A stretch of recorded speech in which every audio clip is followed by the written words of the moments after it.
What is up, everybody? Welcome to a new episode of Ask Reezy. This is a new format of the show that I'm going to be doing. And although this is the first time I've done it on YouTube live, it is actually the 7th version of this show because it started out as a podcast. So first off, welcome to everybody that's here or that's showing up. Shout out for being up. Shout out to you for being up this late and most likely getting some work done because it is 11:37 on the West Coast, which means it's much later on the East Coast. And yeah, so if you're awake watching this, you either live in Europe or you are getting some work done in America. So shout out to Josh Sultan for the 99-cent super chat, Amy Van Beveren, Simple Life, Mark Woolsey, Mark Woolery, which reminds me of Chuck Woolery. Maybe we can make a love connection, Mark. But he was the first one in the comments, so big shout out to him. And yeah, so basically the way this works is I want to do this show every day, 5 days a week, and I'm going to answer questions from my DM that I feel are particularly valuable for me to answer and can provide you guys good value. And I want to do this 5 days a week. I'm going to create this on the Anchor app while I'm doing this. So the benefit for this for you guys is that if you get the Anchor app, you can call in to the Reezy Resales Anchor radio station and leave me a question using your voice. Then when I do what I'm doing now, I'll actually be able to insert your voice into the Anchor podcast, and it'll be your own voice on my podcast. And it lives not only in the Anchor app, but Anchor shoots it out to Spotify, SoundCloud, iTunes, whatever other place you listen to podcasts on. So, yeah, let's get into it. And also, I'm going to set a 30-minute timer because I want to have a fixed amount of time. I can run on for 2 hours at times. And in order for me to deliver content regularly 5 days a week, it needs to be timed so that I can get the job done properly and regularly. So smash the like button if you're here. If you like content and learning, smash it. And let's get into this. I promise the intros won't be this long in the future, but I had to explain it to you guys first. So starting the 30-minute timer right now, 30 minutes on the clock, boom, started it. And now I'm going to go into the Anchor app and I'm going to create the episode. So, but you guys are going to be here watching me do it. So let's just get into it. Enough of this talking stuff. Hey everybody, welcome to episode number 7 of Ask Reezy. This is the show where you guys send me questions and I answer them. These questions are coming from my DMs on all platforms or comment sections, and I'm answering questions that are going to be particularly valuable to you guys to hear the results or the answers, whatever it is. And also, cool thing is to call in on the Anchor app, get it yourself, download it, call in, then I can put your actual voice on the episode, and it's just super cool. So let's get into the first question. So then I just added the intro right here, and I'm going to put a little bit of background music. I always use this Compton one. It just sounds cool. Let's go forward, and title is going to be Don't Update Keepa. And then dash Ask Reezy number 7. All right, add recording to episode. So now we're going to answer the first question. Ready? So first off, guys, I just got to let you know this is not a question, but something that I really think you guys should know right away is that do not update the SCOUTIFY app. If you use SCOUTIFY, SCOUTIFY 1, SCOUTIFY 2, made by Inventory Labs. Inventory Lab is a listing service for Amazon sellers that also provides a scouting app with your subscription. It's like $50 a month. It's a great deal, but because Amazon is bullying people that use their API, you're going to have to not update it. If you already updated it, I'm sorry, they removed the Keepa functionality from the app. So the Amazon email basically says, if you use our API, we don't want you using other people's services who use our data in ways we didn't plan for you to use it. So that means Keepa or anything like that. So you're not allowed to have Keepa in your app. And for SCOUTIFY to continue being a customer of Amazon's API and getting the data they need, they have to comply with Amazon's requests. So unfortunately, if you have auto updates turned on your phone, your Scoutify has already been updated, and you lost the ability to use the Keepa app to look up sales rank charts, which is very, very important to us as Amazon sellers. So there's a couple solutions for it. First, turn off auto updates, because we make money with these apps and we can't afford to have one day of lost work over an app update, let alone a whole month or whatever. So do not update if you haven't. If you have, turn off auto updates. If you have an Android, you might be able to roll back your version by getting an older version. I'm not super Androidy, so I can't help you with that. But there's some hope at the bottom of that. And also, if you use the Scoutly app, where they have a database and everything, they still have a Keepa graph when you scan on the second time, at least for media, which is important for what I do. But I think they're creating the graphs themselves from internal data, and I think technically that doesn't break the rule. So that may or may not last long term. But I just want you guys to know, do not update Scoutify if you haven't, and just be aware of the situation, because it's going to make life a lot harder. There's no full-on solution. They have a little janky one-click shortcut link they teach you how to make in the email. If you actually are an Inventory Lab subscriber, you should have received an email from them. It would have went to the email that you used to log in with, and it would say like product research changes or something like that. So get on that one and just make sure you handle it, because we need Keepa, we need sales rank charts. So just do it. Hopefully that helps you guys. So now I added another thing to that. I'm not going to add background music to this. I'm going to title this section, Don't Update Keepa. Add recording to episode. And then I'm going to add another thing. So this one is, we're going to start going into the questions here. The next question I got is about advice for getting ungated. You're a new seller, you can't sell a lot of items, and everything you scan, it's profitable, but you can't sell it. So what do you do? And the answer is really simple. There's only a couple ways you can do it, right? First, you can smash the like button. That's the first step, just kidding. But to get ungated, there's only a couple ways to do it. One, you can just put mad work in on Amazon, and nobody knows what mad work actually means. We don't know the metrics that Amazon uses, but if you do well, you will eventually hit a point that's called maximum approval. This is an internal term from Amazon. And when your account meets the metrics required to get maximum approval, you will then be approved for any brand that you request to sell. Nike, Adidas, Disney, Hasbro, whatever. That is one way to get in, right? And I've seen people sell just books full-time for 6 months that got approved and were in the game that way. So that's one way to get around being gated on products, is just tough it out, do as best as you can, sell a lot of units, make a lot of money, make Amazon a lot of money, keep your customers happy, and eventually you will get maximum approval and get auto-ungated. And the other way is the traditional way, using invoices. So if you find a supplier or a distributor or a wholesaler and they carry brands that you're gated in, you need to get an account with them and then make a purchase of, about 10 units at least. It might vary per different categories on Amazon, but make your purchases, get your invoices, submit them to Amazon. Amazon might not approve it the first time. Don't give up. Just keep giving it to them till they approve it, because they should approve it. And that is the second way you can get in, the main way. I'm not going to give you any suppliers or distributors. If you listen to my content, I've given them out before, so they're out there. You can find them. Google, ask a friend, become someone's friend, whatever. You'll get ungated, and that's how you do it. All right, so now we're going to add that one. We're going to call this one Advice for Getting Ungated. Ungated, not ongated, you sucker. Ungated. All right, boom. That, you guys can see how I'm building this episode out so far in the Anchor app, right? Promise I don't work for Anchor. I'm not getting paid. But let's add the next one. So, okay, here we go. This one's great.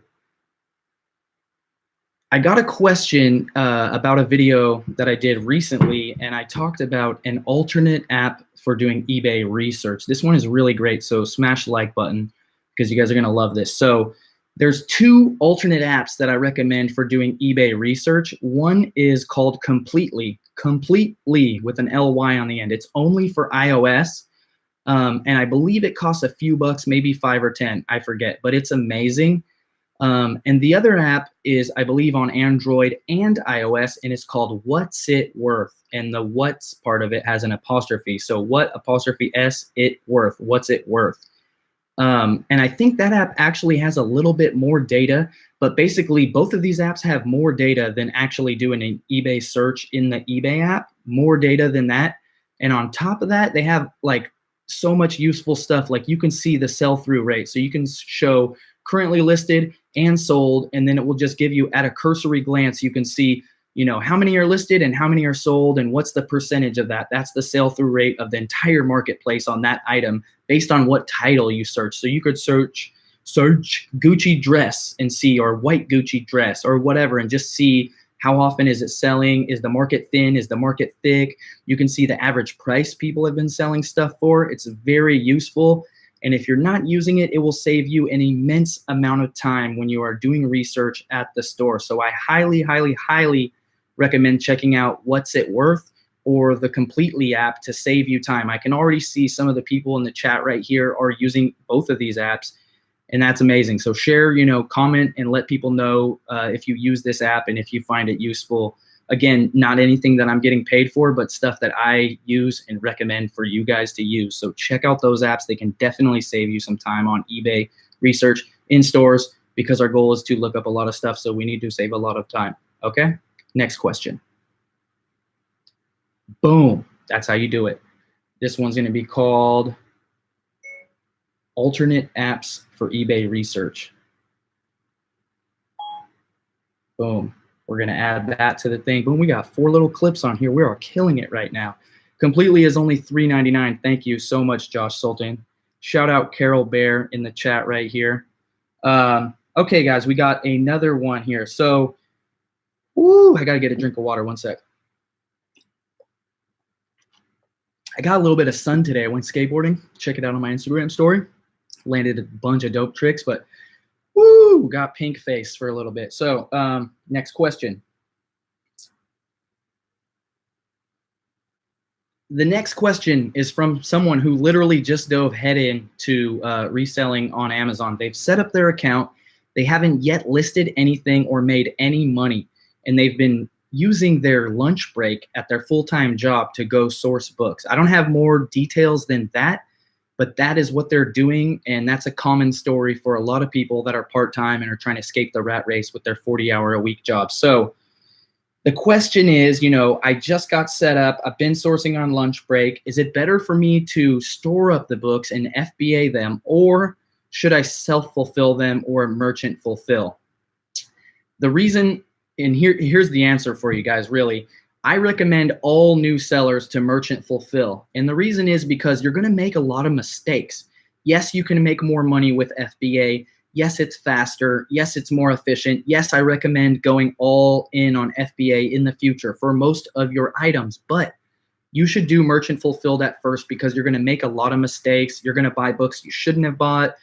You're just going to do all kinds of wacky stuff because you have to make mistakes to learn, and that's how you're going to go forward. So the problem with making mistakes with FBA is that you'll have to call your items back to you and literally pay to get them removed back to you, or pay to get them destroyed. And then once they're FBA, you can't fix it, and it might go to the customer and you have the wrong condition on it, or you mixed up the sticker on the book or whatever. You can't fix it, right? But if it's merchant fulfilled, you can just cancel the listing, go get it off the shelf in your garage or your storage unit or warehouse, and then you can change it and relist it and put it back on the shelf. Also, I just think everyone should understand the merchant fulfilled process, seller fulfilled, whatever you want to call it. You should understand how it works and how to operate that. I just don't recommend anyone going straight into FBA. Once you understand merchant fulfilled and you understand how the process works, then yes, you should FBA everything that you can, except for you should also merchant fulfill stuff that has more profit for you at a merchant fulfilled price. So there are some items, they're all items, right? Like books, CDs, DVDs, whatever. If you can sell them, if the margin is so low, like today I was looking at DVDs and CDs, and at a price of about $6, if the FBA price is $6 and the used merchant fulfilled price is $6, it's better to sell it merchant fulfilled, because you'll actually make like $1 to $1.50 And if you sell it FBA, you're going to make like a quarter to 50 cents. And that might not sound like a lot of money, but percentage wise, it's a lot. And if you're running a well-oiled machine that can list hundreds of items a day, pack hundreds of items a day, ship off hundreds of items a day to a customer, that is going to be a huge difference in profit, right? Because if you think about how many items can you or an employee pull off a shelf a day and pack, it's a lot. You know what I mean? It's like a minimum of like 30 an hour is what I would expect an employee to pick, pack, and wrap something as simple as a small book, CD, or DVD that's just going to go into a bubble mailer and get shipped off to the customer. It's very easy, and I don't want, and that's just a little added tip that I can give you is just like, don't discard stuff because the profit's not there for FBA, because if you can get it cheap enough for a nickel, for a quarter, for $1 a pound, or maybe even free, a lot of people get free stuff, or you buy bulk or whatever, and you got it already, it's a sunk cost, no reason to throw it away, right? Set up a shelf and start merchant fulfilling those things because they are going to make you a lot of money.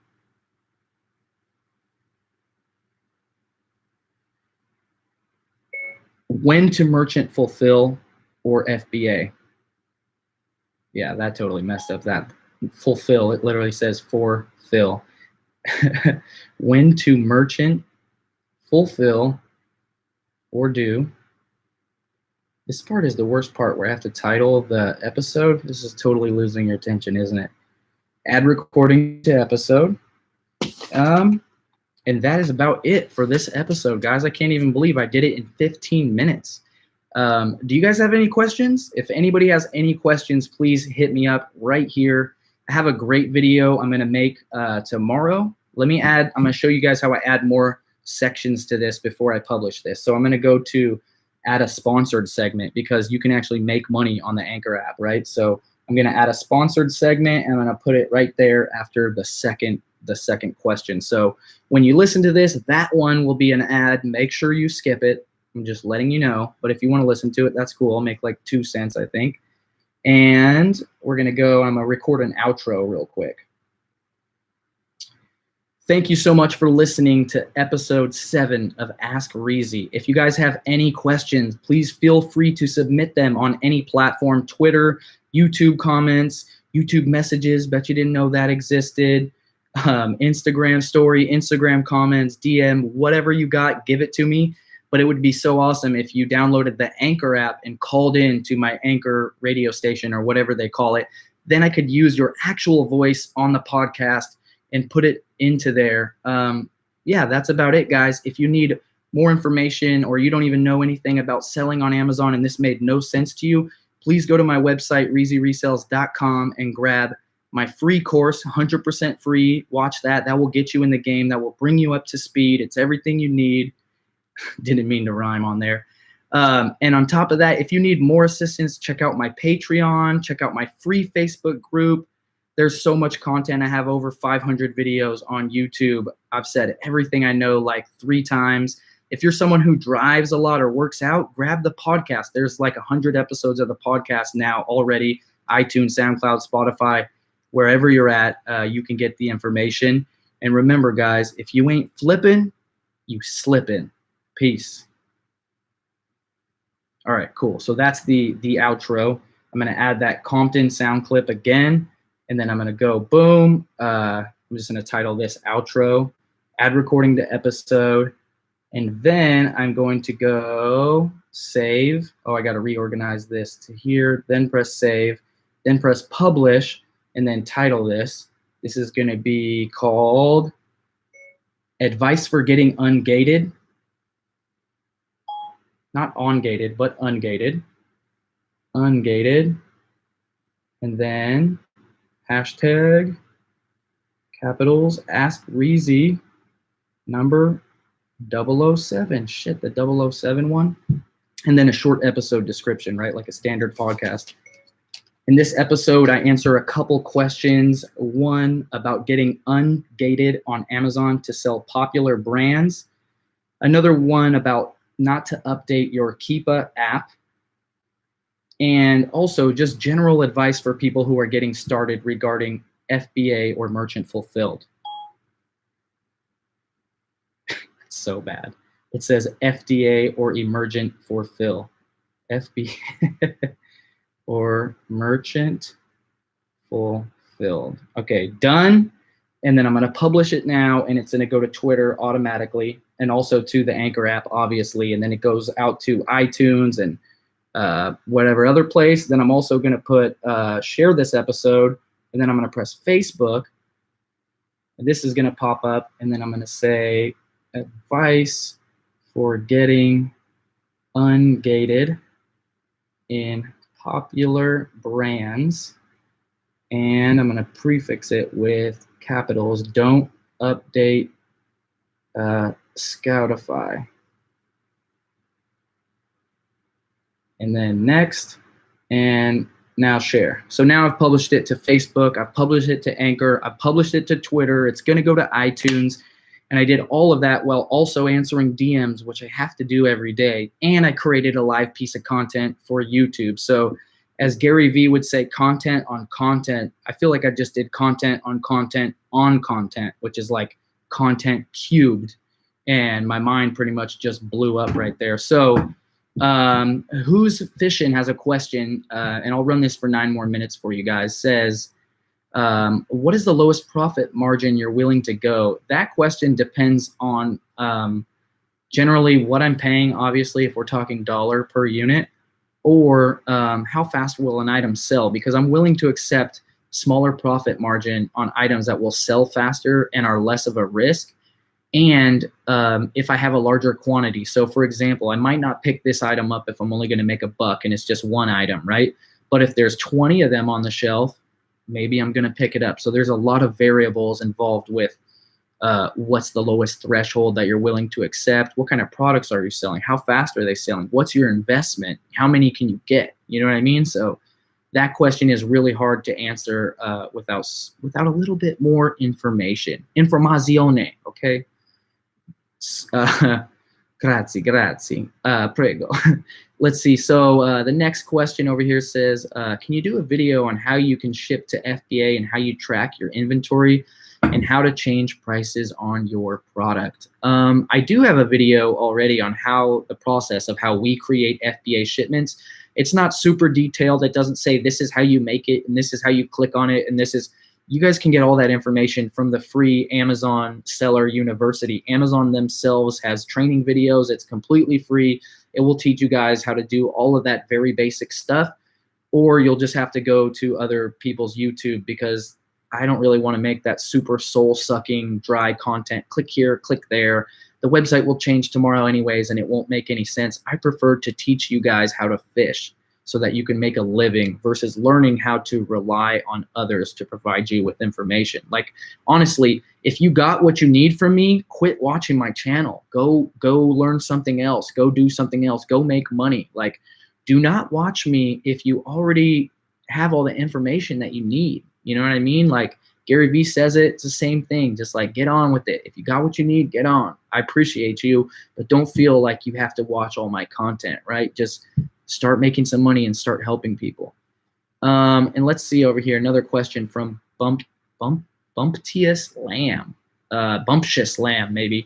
When selling on eBay, how long should you wait to lower the price on items you had listed for a while, or do you just unlist it and wait and list it back on? I'm not sure what your question is, but again, this is a really subjective answer. How long are you willing to wait to get your money back? And that might depend person to person and even item to item, because how much did the item cost you? If it cost you $1 and you're trying to sell it eventually for 10, let that thing sit for like a year, maybe 2 years. I don't know. It depends. Is it a book? Is it a really small book? You can put hundreds of them on a shelf and they don't take up a lot of space. How long will it take you to package it? Like, there's a lot of different data points that I need to answer a question like that. It's just going to be up to you guys. You know what I mean? I can't answer that question for you because that's up to you, and you have to, you know, there's all kinds of variables involved with that. Let's see.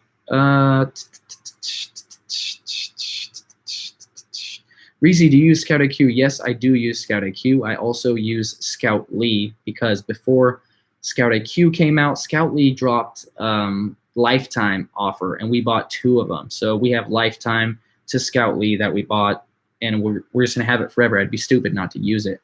But I do also use ScoutIQ. I recommend ScoutIQ if you do just books. What is your top 3 thrift stores to source books? So number 1 is by far Goodwill. Number 2 is going to be, I guess you said thrift stores, so it's like Salvation Army, but Salvation Army sucks. I would say number 2 is definitely going to be Savers. So it's like Goodwill or Savers, and depending on your store, it might that might flip flop. One of those might be 1, the other one might be 2. Mark, it's Scout Lee with a Y, and it's all one word, Scout LY. It's all confusing. Scout Lee, Scoutify, Scout IQ, super confusing. They're all doing that on purpose. Did I say hit the like button? I don't know. So a third source for thrift stores would be, I guess that's it. Like, I don't even know of any other thrift stores. You have Goodwill, you have Salvation Army, you have Savers, small local thrift stores. So here, we used to have one that was really good. It's not anywhere near as good now, but it's called UCP, and it's United Cerebral Palsy. If you have one of those, check that out, because it was a gold mine for me for a really long time, until they started selling online themselves. So what is the best repricer for books? Great question. So Value Village. Value Village is Savers, if I'm not mistaken, just in Canada or in northern, like high North America, it is Value Village. The best repricer, in my opinion, for people who are getting into books is Reprice It. It is not the best repricer, but for books, which is a catalog game to where you got to grow your snowball, you need a lot of books in your inventory to make a lot of money, especially if you have a low average selling price, which is fine if you have a very low, average cost of goods as well. But because it's a catalog game and you're going to have a lot of items, and a lot of repricers charge you different tiers based on how many items you have active, I found Reprice It to be the most cost effective. It's cheaper than everybody else. Sure, their customer service sucks. Sure, their interface isn't the best. The options aren't the best, but it gets the job done, and it's cheap. So other than that, I would recommend looking into Be Cool. That's spelled BQOOL. It's much more expensive, but it reprices much faster, right? It's a reactive repricer. Reprice It only reprices based on when you tell it to run the schedule. But Be Cool and some other ones like Celery will actually change the price of your item when it detects that your competitor changed the price. So that's a huge advantage, because imagine we're competing and you are using Reprice It and you're changing it on the hour every hour, which a lot of people do. My repricer is going to come in and change my price to a penny less than yours, or to match yours, or whatever, 1 minute after your repricer came into the game. And then for the next 59 minutes, I'm going to have the buy box. So in the reality of it, you only have the buy box for 1 minute every hour for like 12 to 16 hours a day. Those are like the shopping hours for the most part. And I have it for 59 minutes of the day. So that's a huge advantage. But understand that books are slow sellers. Books are high beta. It's a stock term. Google it. It means they're not going to sell fast, right? And you should be paying cheap for books, so you shouldn't be in a rush to sell them. So a good strategy, what I recommend people to do, is just reprice your books yourself until you can't take it anymore. I was repricing probably 500 books a day myself manually before I finally said screw this and got a repricer. And you should understand it anyway, so no one should go straight into a repricer. You need to do it manually so you can understand it, and until it just basically, when you get into any service, you should be buying your time back. These subscription services will eat you alive. Everything's $20 a month, $50 a month, this, that, and you got to be careful before you get into them. So if you get into them, hopefully they're buying your time back or making you more money, which is kind of like the same thing. But you can also list your items at the price you want to sell them for, then wait a couple months, then go back and re-look at it. Did it sell? Has it not sold? What happened since you listed it? Are there now more offers on the listing? Or do you have the buy box? Have you had the buy box? Is it not selling? What happened? And understand it, and then get more aggressive maybe after the first month or the first 3 months, or whatever it is that you decide you want to take for your waiting period. But I can tell you that every day I sell books that are 2 years old, 3 years old. I don't think I have any in inventory that are 4 years old.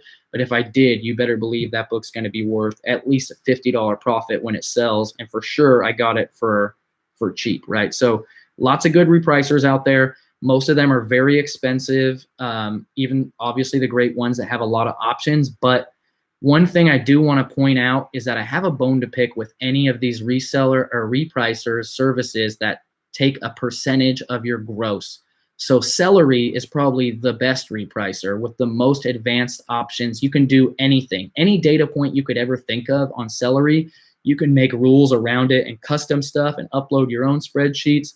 Celery is by far the best, but they take a percentage of your gross sales. So I don't like that. It just doesn't seem like it should be something that has to happen. When I see companies that take a percentage and charge a monthly fee, that just means to me that they don't have enough competition in the marketplace, and eventually they will, and that type of stuff will have to drop. But it just, to me, it symbolizes greed, and I'm not down with that. So I refuse to support anybody that takes a percentage of your sales, especially if it's gross. How does that even work? That's disgusting, right? Like, what if your business model is high average sale price, but also high average cost of goods and low margin? So you move a lot of units. Let's say your average sale price is $100, right? And your average profit is $10, and they're taking a percentage off that 100, and you're only making $10. So let's say, I don't even know what the percentage is, but let's say it's 2%, right? So they're going to take $2 out of every sale you make. And if your average profit for a sale is $10, they're taking 20% of your actual profit, even though it's only 2% of your gross sales. That is freaking ridiculous, and I will not support that. So that's the way that I go for it. My lips are painfully dry, guaranteed, because I talk way. That's what happens when you talk a lot.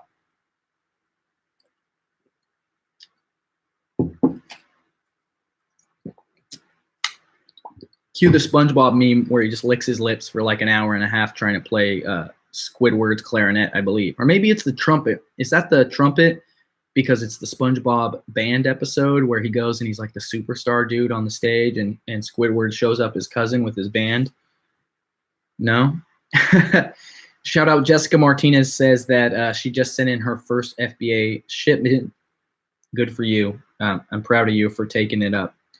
Let's see if we got any more questions, because I believe the timer is going to wear out here in a second, or it's already worn out. There's 8 seconds left on the timer, guys. Check it out. 5, 4, 3, 2, 1. And that's a half hour, guys. So please smash the like button if you appreciate it. I see there's 90 of you watching right now, and there's only 38 likes. That means there's like 50 more of you that could go smash the like button, and it takes like a second of your time. But that really helps me, helps the algorithm know that the video is good and that you guys like it, and that it's, you know, it might get pushed out to more people. Also, if you're not subscribed, please subscribe. If you haven't hit the bell yet, press the bell button so that you get alerts. And I did notice YouTube, let me know if you guys saw this, YouTube is doing a new thing now where when you watch a video, sometimes you'll be presented with a little survey.